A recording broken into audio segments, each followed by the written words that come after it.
Hello, we are back again at IAC Congress with our booth, Space Renaissance International. We had a lot of talks today with Simon from the British Interplanetary Society, yesterday with Robert Zubrin from the Mars Society, president of the Mars Society, with Gustavo Medina Tango, well known for his project COSPAR. And now I'm having by my side Adriano Autino. He is, hello Adriano, he is one of the founders of Space Renaissance International, and he is also our former president and now vice president from SRI.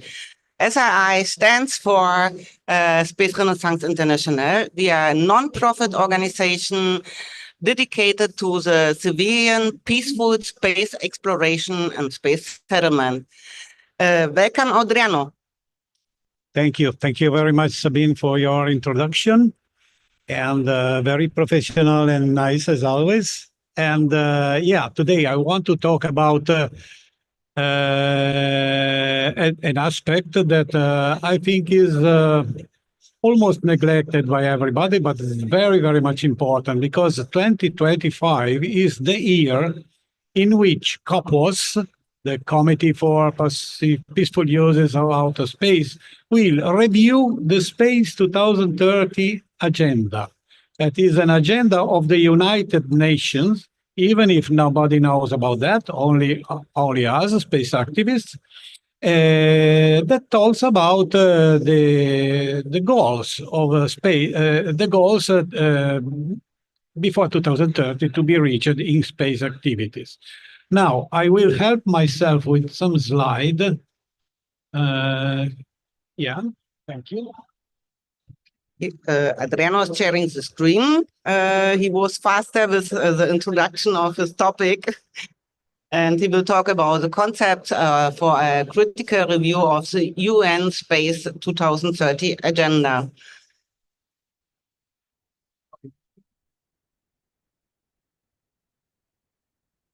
He is sharing the screen, and now he will show the presentation.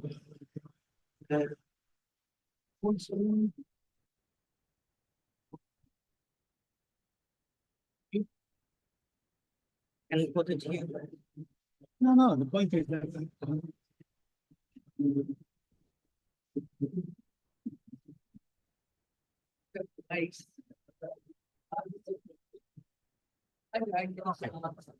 So, now I give the floor to Adriano. Okay, so this is just to follow a logical track. So, by the way, this is the same presentation I gave at the Summit of the Future in New York a couple of weeks ago, in September, by the way. And it talks about our concepts for a critical review of the UN Space 2030 agenda. So we will talk about the main limits of the agenda, the 4 overarching goals, our proposed amendments, and the 5th overarching goal, that our main amendment proposed. So the agenda main concern is sustainability. The term sustainable or sustainability occurs 42 times. Yet only downstream technologies are considered. No mention of outer space as a sustainable arena for expansion and development of human civilization. Exploration is the only considered activity in the vast domains of outer space. No mention of space settlement, nor of its fundamental contribution to social and economic issues facing mankind. But civilian space development is the true key factor of sustainable development for a civilization of more than 8 billion citizens. The lack of any concept of space settlement and industrialization is the biggest limitation of the agenda. The agenda includes 4 overarching objectives. The first one is enhancing space-derived economic benefits for sustainable development, raising awareness of the role of space science or integrating the space sector with other industries and so on. harnessing space innovation to address everyday challenges, space technologies for scientific research, environmental conservation, disaster management, climate change, etc., etc.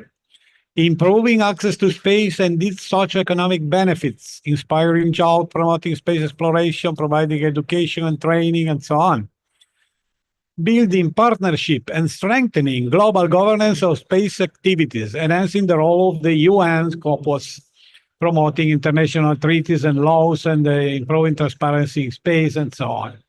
So, all of these are very worth things, of course, but as you can see, none of the overarching objectives mention expansion, mention civilian space development and space settlement, to say it in 2 words.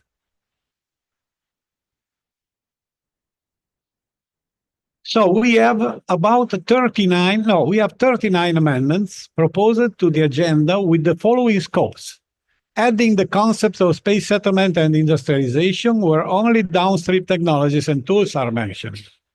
Affirming the role of space development as the very key factor for sustainability, and not only as one of the factors.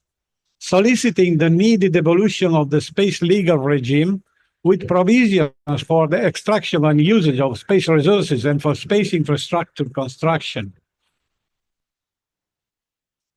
I'm sorry. Okay. I have to move this thing, otherwise I can.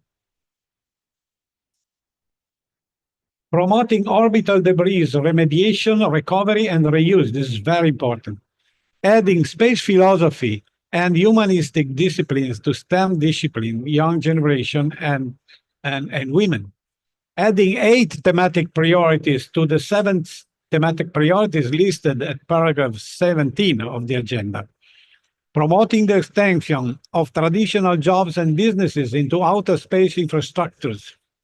Adding concepts of the protection from cosmic radiation, simulated gravity, green environments in space habitats. Emphasizing fair opportunities in space development for all countries. Adding considerations on the value of skills brought by rural economy countries to space community.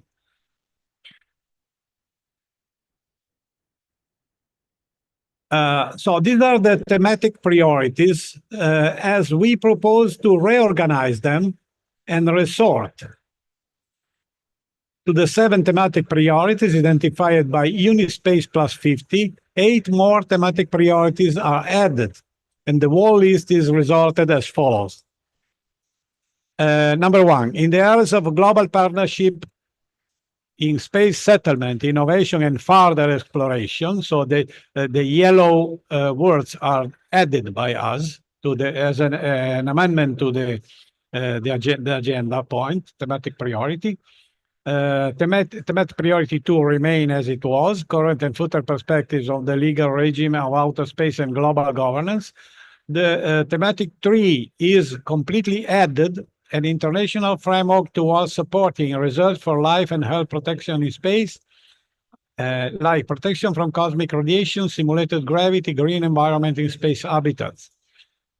Thematic priority 4 is also completely added, an international framework for supporting state members to adopt space-friendly policies, grants, financial aids, and fiscal discounts for the civilian space industry. The priority 5 remain as it was, enhanced information exchange on space objects and events. The number 6 is completely new, added by us, an international framework for orbital debris recovery and reuse, as well as priority 7, space resources utilization, financial and legal aspects. Number 8 remain as it was, an international framework for space traffic management services. Number 9 is added, international cooperation toward fair and equitable coordination of the geolunar space industrialization initiatives. Number 10 remain as it was, an international framework for space weather services. 11 is added, an international framework to coordinate the cislunar communication network, as well as the 12, an international framework to support and harmonize civilian space industry and commerce. 13, 14, and 15 remain as they were. So this is our amendment to the thematic priorities.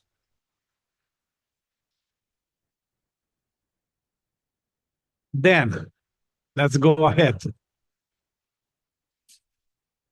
We propose a new overarching objective. So the number 5th, overarching objective 5th, open the pathway to the entire solar system for all humankind by building human outposts in space on the moon and other celestial bodies. Utilize the natural resources of moon and asteroids and comets for the benefit of all humans and all terrestrial forms of life. So, 5.1, promote and support the rapid establishment of space stations and space settlements in Earth orbit on the moon and Mars for the long-term habitation of humans by private companies, by space agencies, and through public-private consortia and international cooperation agreements. Point 2, promote and support science and engineering to study the simulation of gravity by building small spinning space stations in Earth orbit as precursors for larger rotating habitats in the Earth-Moon system in Mars orbit and beyond. Point 3, promote and support the utilization of all natural resources of the solar system, especially the resources of our moon and the near-Earth asteroids, by the development of advanced mining technologies. Point 4, promote and support the development of an industry in space, on the moon, and in the Lagrange points of the Earth-Moon system to process ores and extraterrestrial materials as well as orbital debris, and to produce manufactured goods, components, and propellant for spaceships in situ. Then, point 5, promote and support the development of fully reusable, low-cost, ergonomic, and safe space transportation vehicles for passengers and cargo. Promote and support and work with space agencies to assure higher priority to the research for protecting life and health in space from cosmic and solar radiations. 7, support space tourism as the unique industrial sector bringing untrained civilians to travel and spend time in outer space.